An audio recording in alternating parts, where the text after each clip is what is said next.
Hello friend, I hope आप सभी अच्छे होंगे। Welcome to my channel Mavika. Welcome to DElEd classes study. मेरे चैनल पर मेरे द्वारा DElEd first semester second semester के सभी सब्जेक्टों का सिलेबस डिस्कस करती हूँ। और मेरे चैनल पर आप लोगों को डीएलएड फर्स्ट सेमेस्टर के सभी सब्जेक्टों की वीडियो मिल जाएंगी, जो कि मैंने उनकी प्लेलिस्ट बना दी है, जो आप लोगों को अरेंज वे में मिल जाएगी। उसी में सेकेंड सेमेस्टर के जो भी सब्जेक्टों की वीडियो मैं लेती हूँ उनकी भी मैंने प्लेलिस्ट बना दी है, जो कि आप लोगों को वो भी अरेंज वे में मिल जाएगी। तो आप लोग वहाँ पे जाके उनसे अपनी स्टडी कर सकते हैं डीएलएड की। और वाले बच्चों के लिए, जो बच्चे डीएलएड करना चाहते हैं यूटीसी, उनके लिए गुड न्यूज़ है कि उनकी डेट आगे बढ़ गई है। 31 अगस्त लास्ट डेट हो गई है फॉर्म फिल कराने की ऑनलाइन। तो आप लोग जो भी बच्चे करना चाहते हो डीएलएड, वो जल्द से जल्द अपना ऑनलाइन फॉर्म फिल करा दें। और मेरे चैनल की जो भी वीडियो हैं उनसे अगर आप लोगों को थोड़ी भी हेल्प होती है तो प्लीज़ मेरे चैनल को लाइक करें, सब्सक्राइब करें, कमेंट करें और अपने जो भी कॉलेज ग्रुप हैं उनमें शेयर करें, ताकि और भी बच्चों की हेल्प हो सके। तो चलिए आज हम डिस्कस करते हैं हिंदी का सिलेबस। इससे पहले की वीडियो में, हिंदी की वीडियो में, मैंने फर्स्ट चैप्टर कंप्लीट कर दिया था और आज हम सेकेंड चैप्टर देखते हैं। और मेरे टेलीग्राम की चैनल की लिंक मैंने अपने डिस्क्रिप्शन बॉक्स में दे रखी है, जिसमें आप लोग जाकर जल्द से जल्द उससे जुड़ जाएं, ताकि जो भी वीडियो की नोटिफिकेशन होती है और जो भी पीडीएफ है मैं आप लोगों को वहां से प्रोवाइड करा सकूं। और मेरे ईमेल आईडी दे रखी है, आप लोगों से शेयर किए। जो भी आपके डाउट हैं तो मुझे मेल कर सकते हैं, तो मैं उन्हें उनको भी डिस्कस करूँगी, क्लियर करूँगी। तो चलिए आइए देखते हैं आज की वीडियो में हम हिंदी का सिलेबस, जिसमें इससे पहले की वीडियो में फर्स्ट चैप्टर कंप्लीट हो गया था। तो आज हम सेकेंड चैप्टर देखते हैं हिंदी का। हमारा सेकेंड पार्ट हिंदी का दूसरा लेसन, सेकेंड लेसन यानी कि दूसरा पार्ट क्या है? परिवेशी विषयों, सामाजिक घटनाओं और स्व अनुभवों पर चर्चा। तो चलिए देखते हैं। मनुष्य एक सामाजिक प्राणी है। समाज में रहकर वह अपने विभिन्न गतिविधियों पर एवं क्रियाकलापों से जहाँ अपना विकास करता है, वहीं दूसरी ओर सामाजिक विकास का भी वह माध्यम बनता है। जो मनुष्य है, हम एक सामाजिक प्राणी हैं, समाज से जुड़े हुए प्राणी हैं। समाज में रहकर हम वे विभिन्न गतिविधियों एवं क्रियाकलापों से जहाँ अपना और समाज का विकास अपना विकास करता है, और समाज का भी, और दूसरी ओर समाज का भी विकास करने का माध्यम बनता है। प्रत्येक आयु वर्ग के मनुष्य अपना अलग समाज, प्रत्येक आयु वर्ग के मनुष्यों का अपना अलग समाज होता है। इनमें यदि बच्चों की बात करें तो इनकी एक अलग निराली दुनिया होती है। जैसे बच्चों की अपनी एक निराली दुनिया होती है, और किशोरों की अपनी एक अलग निराली दुनिया होती है, और वयस्कों की अलग होती है, और जो थोड़े उम्र दराज होते हैं उनकी अपनी एक अलग दुनिया होती है। जहाँ बड़ों के तर्क और समझदारी से कोई सरोकार नहीं होता है। अपनी जो बच्चे होते हैं, जो उनकी दुनिया जो अपनी अलग निराली होती है, उन्हें बड़ों के तर्क और समझदारी से कोई लेना देना नहीं होता है, कोई सरोकार नहीं होता। वे अपनी इस निराली दुनिया से निकलकर जब वे शिक्षा ग्रहण करने के लिए विद्यालय परिवेशी में पहुंचते हैं। जैसे बच्चा होता है, उसे जब वो छोटा होता है तो उसे अपने खेल खिलौनों के अलावा और कोई क्या बात कह रहे हैं, क्या नहीं, या क्या तर्क कर रहे हैं, उसे कुछ भी लेना देना नहीं होता। उसकी अपनी एक दुनिया, उसकी निराली दुनिया होती है। जब वह थोड़ा बड़ा होता है और अपनी निराली दुनिया से निकलकर बाहर शिक्षा के ग्रहण करने के लिए विद्यालयी परिवेश में पहुंचते हैं, तो वहाँ वे अपने जैसे अनेक बच्चों के अतिरिक्त शिक्षक एवं कर्मचारियों के रूप में बड़ों को भी पाते हैं। शिशु अवस्था से बाल अवस्था में आते हैं तो वो विद्यालय जाते हैं। जब वे विद्यालय के परिवेश में, विद्यालय के माहौल में पहुंचते हैं, स्कूल जाते हैं, तो वह उस माहौल में पहुंचते हुए अपने जैसे अनेक बच्चे और बहुत से बच्चों को देखते हैं। वहाँ के शिक्षकों को, कर्मचारियों को के रूप में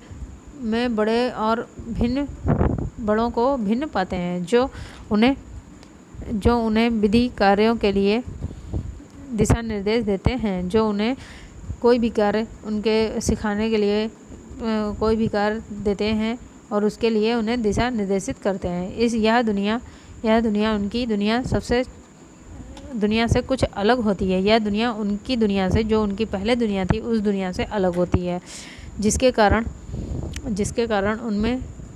उनमें संकोच, झिझक आदि भाव प्रायः देखने को मिलता है।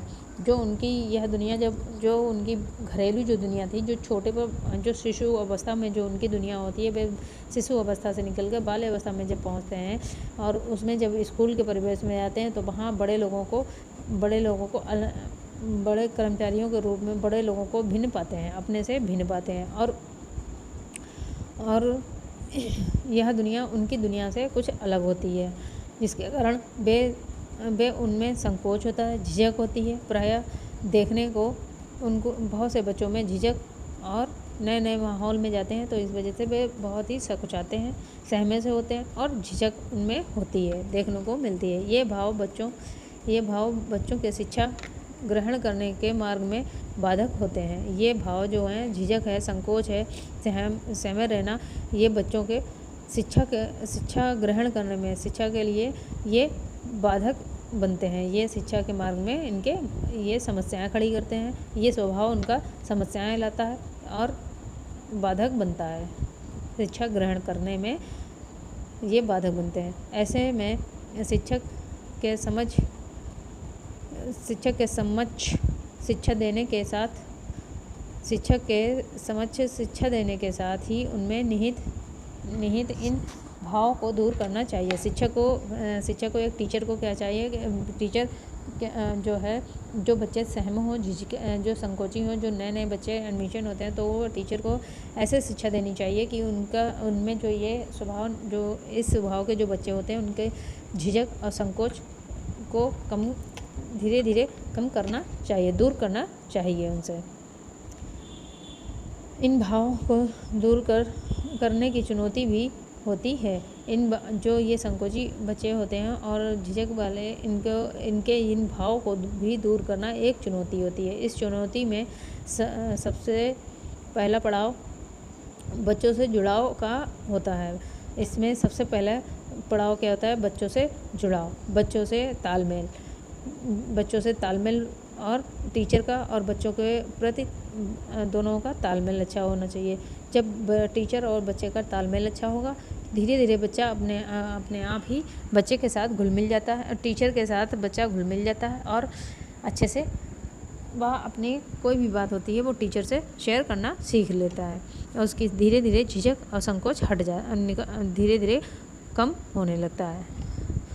बच्चों से जुड़ाव के बाद ही हम उन्हें कुछ सिखा सकते हैं। जब यह संकोच और जब बच्चे और टीचर में तालमेल अच्छा हो जाएगा, दोनों में अच्छा बॉन्ड,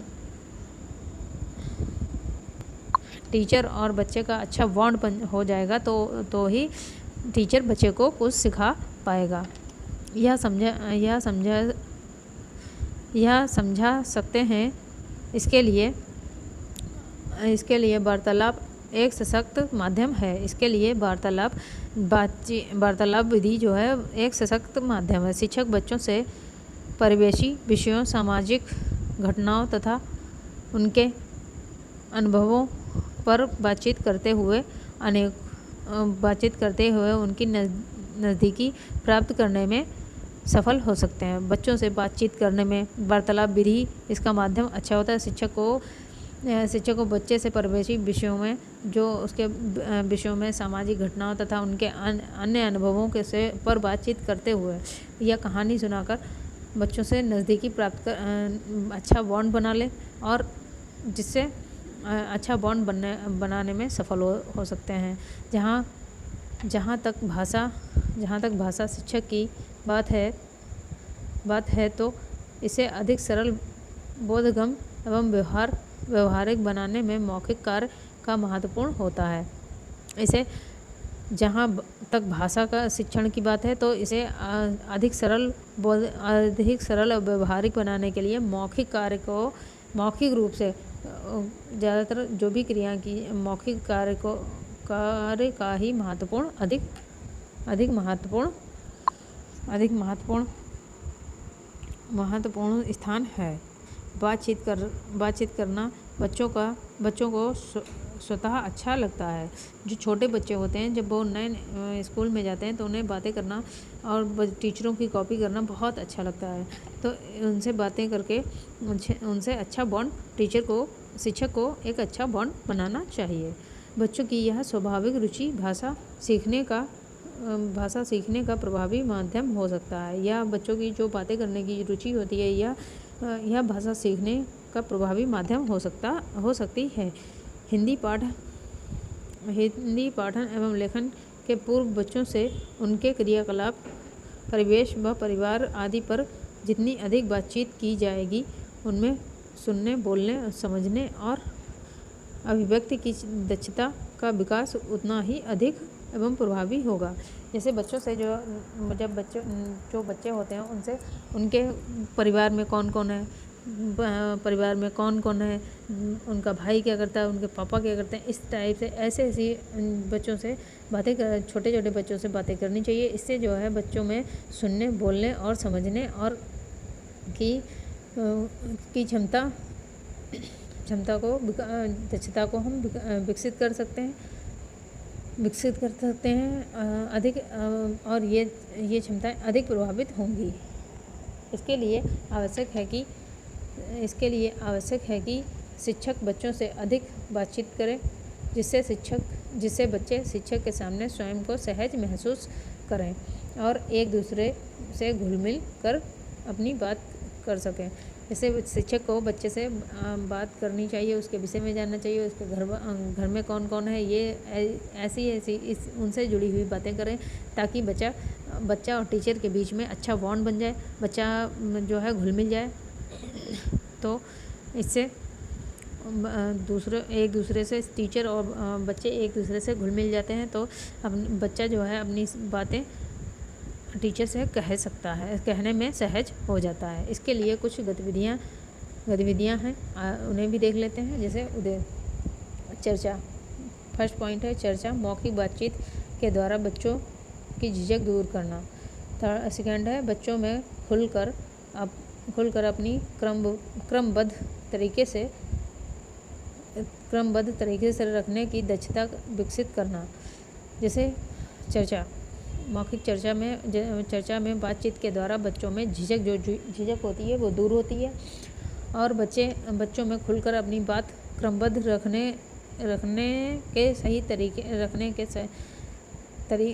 क्रमबद्ध तरीके से रखने की दक्षता विकसित करना। थर्ड है बच्चों में तर्क चिंतन कल्पना शक्ति का विकास करना। हम बच्चों से उनके विषय में जानकर और बातचीत करके तो बच्चों में तर्क चिंतन कल्पना शक्ति का विकास कर सकते हैं। आगे देखते हैं।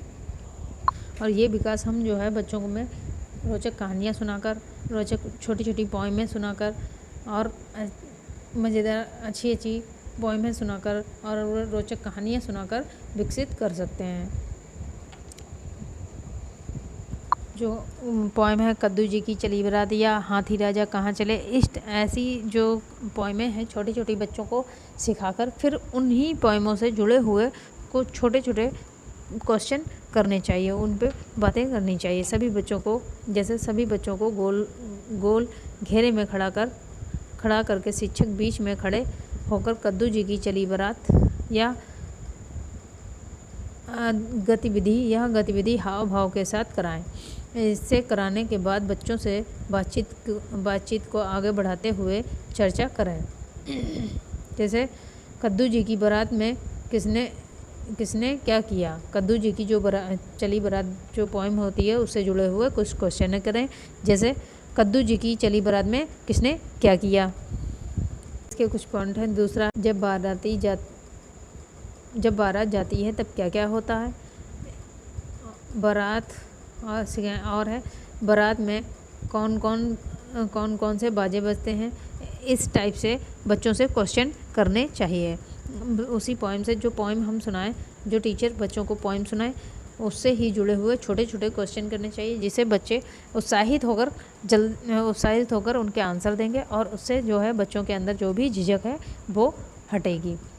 और सेकंड है त्यौहार पर बातचीत करना। जैसे त्यौहार पर हम दिवाली क्यों मनाते हैं, दिवाली में हम क्या क्या करते हैं, दिवाली हम कैसे मनाते हैं, घर में क्या क्या होता है, ऐसे। या होली का त्यौहार क्यों मनाया जाता है, ये कहानी पहले सुनाएं। फिर बच्चों से हम होली के त्यौहार में क्या क्या करते हैं, होली में हम क्या रंग क्यों लगाते हैं, रंग क्यों खेलते हैं, ऐसे क्वेश्चन करने चाहिए। जिससे ऐसे क्वेश्चन करने से बच्चों के अंदर जो भी झिझक होती है वो हट जाती है और बच्चे टीचर के साथ अच्छे से घुल मिल जाते हैं। जैसे अपने यहाँ कौन कौन से त्यौहार मनाए जाते हैं। सेकंड, आपको कौन सा त्यौहार अच्छा लगता है, आपके यहाँ त्यौहार पर खाने में क्या क्या चीज़ें बनती हैं। ऐसे छोटे छोटे बच्चों से क्वेश्चन करने चाहिए, इत्यादि क्वेश्चन करने चाहिए। और थर्ड गतिविधि है बच्चों के लिए श्याम पट पर निम्नलिखित ढंग से लिखकर कार्य कराएं। नीचे दिए गए शब्दों को सही जगह बताओ। जैसे 12, जैसे एक था, क्या था, उसकी चली। यहाँ पे बच्चों से ऐसे पहले पोएम सुनाई जाए कि कद्दू जी की चली बारात। तो एक था कद्दू, उसकी बारात चली, उसकी बारात में लौकी बैगन, गाड़ी के ऊपर कद्दू राजा बैठे। इस टाइप से ऐसे बच्चों से गतिविधियाँ करानी चाहिए। श्याम पट पर ऐसे जो रिक्त स्थान थे उसमें बच्चों से, जब ये पोएम सुनाकर बच्चों से छोटे छोटे रिक्त स्थान भरवाने चाहिए, जिससे बच्चों में जो है पढ़ने की क्षमता विकसित कर सकते हैं। और बच्चों को भी खेल खेल में हम पढ़ा भी सकते हैं और बच्चों और टीचरों में अच्छा बॉन्ड भी हो जाएगा, जिससे बच्चों के अंदर जो झिझक होती है वो हट जाएगी। और नीचे टोकरी में रखी सब्जियों को दिखाकर या फिर एक टोकरी में, चार्ट में जो एक टोकरी बनी है उसमें कुछ सब्जियां रखी हों ऐसा। और फिर बच्चों से कहें कि इसमें बताइए कौन सी सब्जी, आप लोगों को कौन सी सब्जी पसंद है और आप कौन सी सब्जी खाते हैं। एक एक करके सभी बच्चों से पूछें और इसमें कौन कौन सी सब्जियां रखी हैं, आप कौन सी सब्जी खाते हो, ऐसे क्वेश्चन करने चाहिए। अन्य गतिविधियां शिक्षक जो है बच्चों की सहायता से सब्जियों के मुखौटे तैयार करवाए तथा उन मुखौटों के द्वारा संवाद के माध्यम से तरह तरह के अभिनय करा सकते हैं। सेकेंड है, इन सब्जियों के चित्र भी बच्चों से बनवाएं तथा उनमें रंगों को भरवाएं। शिक्षक निम्नांकित विषयों पर भी बच्चों से बातचीत या चर्चा कर सकते हैं। बच्चों के परिवार, पास पड़ोस, रिश्ते नातों के बारे में उनके नाम पूछ सकते हैं।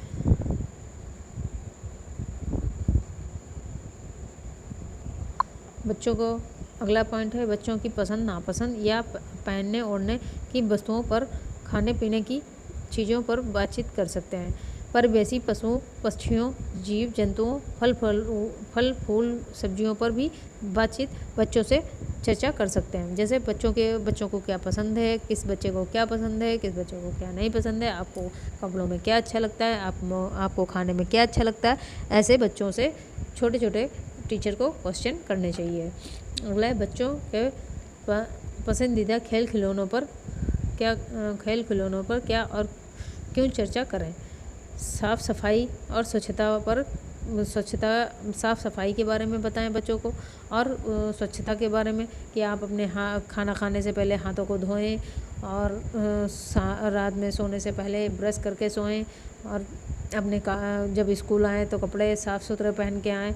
ऐसे स्वच्छता का पर भी चर्चा टीचर बच्चों को चर्चा कर सकता है। गांव के तालाब, कुओं, नदी, नहर एवं धार्मिक स्थानों पर भी चर्चा कर सकते हैं। विद्यालय, अस्पताल, डाकघर पर भी संस्कार, शिष्टाचार एवं परंपरा पर। जब स्कूल में बच्चे नए नए जाते हैं तो उन्हें संस्कार के बारे में, शिष्टाचार के और परंपराओं के बारे में सिखाना चाहिए।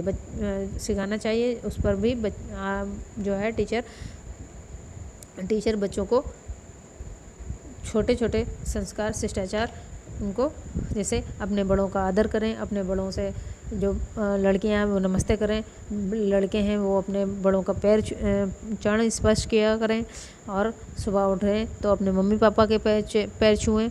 ऐसे संस्कार टीचर बच्चों को बता सकते हैं।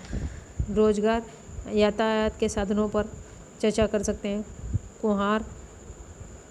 कुम्हार, सुनार, लोहार एवं बढ़ई और औजारों पर बात कर सकते हैं इत्यादि। ये कुछ पॉइंट हैं जिन पे टीचर बच्चों से चर्चा करके उनके और अच्छा बॉन्ड बना सकते हैं। अब ये कुछ ध्यान देने वाले पॉइंट हैं जिन्हें आप लोग लिख लीजिएगा। पहला है, चर्चा के विषय वस्तु अनुभव से जुड़ी हो तथा परिवेशी हो। चर्चा जो है विषय वस्तु अनुभव से जुड़ी हो तथा परिवेशी हो। जो चर्चा टीचर बच्चों से करे वो उनके विषय से जुड़ी हुई हो, या जो बच्चों का जिसमें अनुभव जो कर चुके हैं या टीचर का जो अनुभव है वो उससे जुड़ी बातें होनी चाहिए। सेकेंड पॉइंट है, केवल सवाल ही ना हो बल्कि विषय पर चर्चा भी हो। हाँ या ना वाले प्रश्न ना हो बल्कि बच्चों को बोलने के लिए उपयुक्त वातावरण भी हो। जो टीचर बच्चों से जो क्वेश्चन करें उसमें केवल हाँ या ना का आंसर नहीं हो बल्कि बच्चे बोलकर बता सकें, ऐसे क्वेश्चन उनसे करने चाहिए। बच्चों के आत्मीयता का व्यवहार करें जिससे उनकी अभिव्यक्ति सहज हो। बच्चों से टीचर को एक बहुत ही सौम्य स्वभाव से पेश आना चाहिए जिससे उनके व्यवहार से उनकी अभिव्यक्ति सहज हो जाए। ऐसी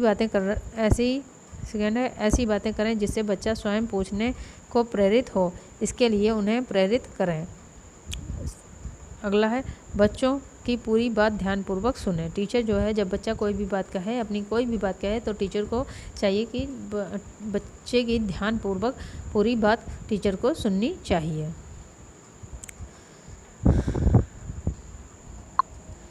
उदाहरण का अर्थ, जब बच्चों को जो भी कहानी आप लोग जो कविता या कहानी जो भी सुनाए उन्हें उनका उच्चारण स्पष्ट हो और शुद्ध होना चाहिए, जिससे शब्द या उसकी ध्वनियों को मुख से बोलने का तरीका, शब्द को मुख से बोलने, मौखिक भाषा के जो हम बच्चों से जब हम बातें मौखिक भाषा में जो भी बात करें उनके शब्द एकदम स्पष्ट हों ताकि बच्चों के अच्छे से समझ में आए, तथा प्रत्येक ध्वनि के लिए निश्चित अक्षर और उसका उच्चारण स्थान भी निश्चित है। भाषा की मूल प्रकृति मौखिक है और बोलने की शुद्धता मानक उच्चारण पर निर्भर करती है। जो बच्चे टीचर जो हैं बच्चों से जो भी कोई भी कविता का उच्चारण करें तो वो स्पष्ट होना चाहिए ताकि बच्चे स्पष्ट से सुन पाएँ। जैसा अगर टीचर स्पष्ट नहीं बोलेगा तो बच्चे सुनेंगे भी नहीं स्पष्ट और वो उच्चारण भी बच्चे भी स्पष्ट ना बोलकर उसे अशुद्ध ही बोलेंगे। तो टीचर को चाहिए जो वो कविता या जो भी बच्चों से बातें करें वो भी सही उच्चारण में करनी चाहिए। बोलने से ध्वनि व्यवस्था, बल, लय, स्वराघात, गति और उसका सही प्रयोग करना ही उच्चारण है। अब उच्चारण का उद्देश्य देखते हैं। उच्चारित ध्वनियों के मौखिक रूप को अक्षर तथा लिखित रूप को वर्णन कहते हैं। उच्चारण का उद्देश्य क्या होता है?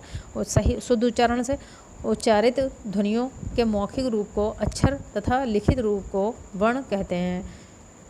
ध्वन्यात्मक भाषा है। हिंदी की प्रकृति है कि उच्चारण के अनुसार ही उसका लेखन किया जाता है। शुद्ध लेखन के लिए उच्चारण का सही होना महत्वपूर्ण होता है। उच्चारण के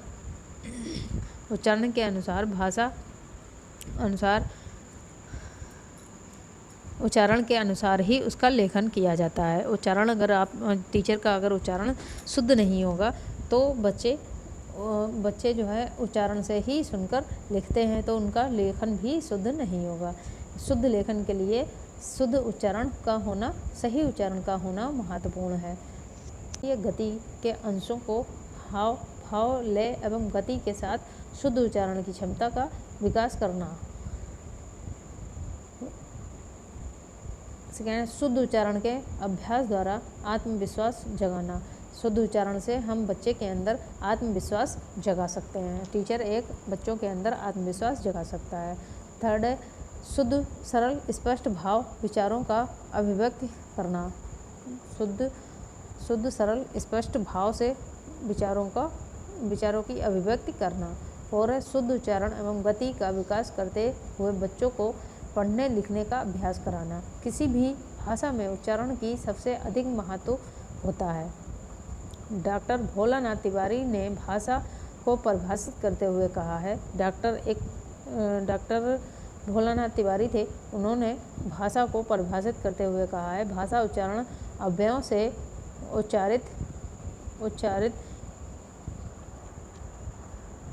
उच्चारित यादृच्छिक ध्वनि प्रतीकों की नई स्थिति की ओर बढ़ाना, जिसका अर्थ है नई स्थिति की ओर बढ़ाना। ध्वनि प्रतीकों की यह रचनात्मक व्यवस्था है जिसके द्वारा समाज विशेष के लोग आपस में विचार विनिमय है। जब हम विचारों को ध्यानात्मक रूप से होठों पर लाते हैं तभी वह भाव के आदान प्रदान का माध्यम बनती है। जब हम अपने विचारों को ध्यानात्मक रूप से होठों पर लाते हैं तभी वह भाव के आदान प्रदान का माध्यम बनती हैं, जिसमें विचारों एवं भाव के आदान प्रदान का माध्यम उच्चारण होता है। यदि हम कोई भी कविता अगर बच्चों को सही से उच्चारित करके नहीं समझाएंगे तो बच्चे भी उसका सही से उच्चारण नहीं करेंगे। जब वे सही से उच्चारण नहीं करेंगे तो वे गलत ही उसका उच्चारण करेंगे और लिखेंगे भी गलत। इसलिए टीचर को चाहिए कि जब वह बच्चों को कोई भी कविता सुनाए या कोई भी कहानी सुनाए तो उसका उच्चारण सही करना चाहिए। और कविता को लय होती है उस ध्वनि में ही सुनाना चाहिए।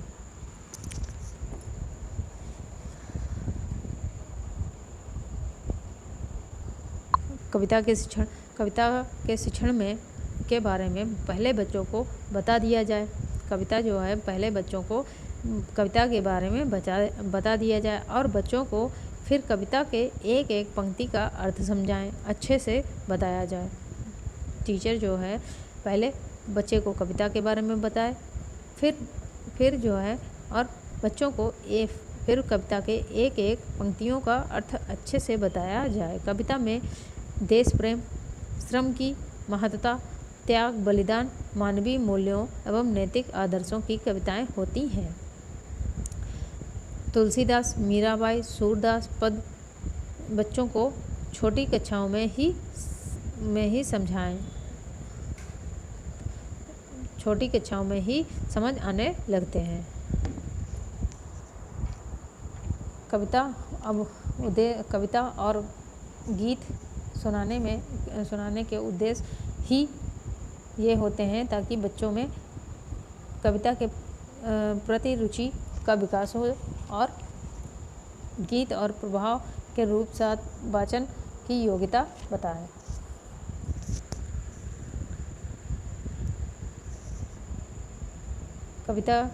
कविता जो है छोटी कक्षाओं में बाल गीतों का चयन किया जाता है। अनुसार ताल के साथ गीतों को गाते हैं। बच्चा उन्हें दोहराता है। ऐसे बच्चों को कविताएं सुनानी टीचर को सुनाना चाहिए। चलिए अब आज की वीडियो में, आज हमारा ये सेकेंड पार्ट बहुत ही छोटा था, तो ये सेकेंड पार्ट भी, हिंदी का सेकेंड पार्ट भी कंप्लीट हो गया है। अब हम कल की वीडियो में हम अपना थर्ड चैप्टर देखेंगे, जिसमें गद्य के बारे में और पद्य के अंशों व शुद्ध उच्चारण के लय एवं उतार चढ़ाव के साथ बोलने के उद्देश्य देखेंगे। और आज की वीडियो में हमारा सेकेंड चैप्टर कंप्लीट हो गया है। अब कल हम थर्ड चैप्टर देखेंगे और हम यही कोशिश कर रहे हैं कि जो है जितना हो सके हम नोट्सों से कराएं। अब उसके बाद हम राजन सीरीज से जो 16 से जो भी आज तक, जो 16 से लेकर 23 तक के जो भी पेपरों में जो भी क्वेश्चन आए हैं, वो मैं क्वेश्चन पेपर आप लोगों से सॉल्व कराने जल्द से जल्द कोशिश करूँगी कि वो अब मैं राजन सीरीज से कराना शुरू कर दूँ। आप लोग मुझे कमेंट करके बताइएगा कि मैं राजन सीरीज से कराऊँ या नोट से ही पढ़ाती रहूँ। तो चलिए आज के लिए मेरी, और प्लीज़ आप लोगों को अगर मेरे चैनल की वीडियो से थोड़ी भी हेल्प होती है तो प्लीज़ मेरे चैनल को लाइक करें, सब्सक्राइब करें, कमेंट करें। और हाँ, आप लोग ज़रूर हमें बताइएगा लेकर कि मैं राजन सीरीज से कराऊँ या नहीं। चलिए bye, take care, bye bye.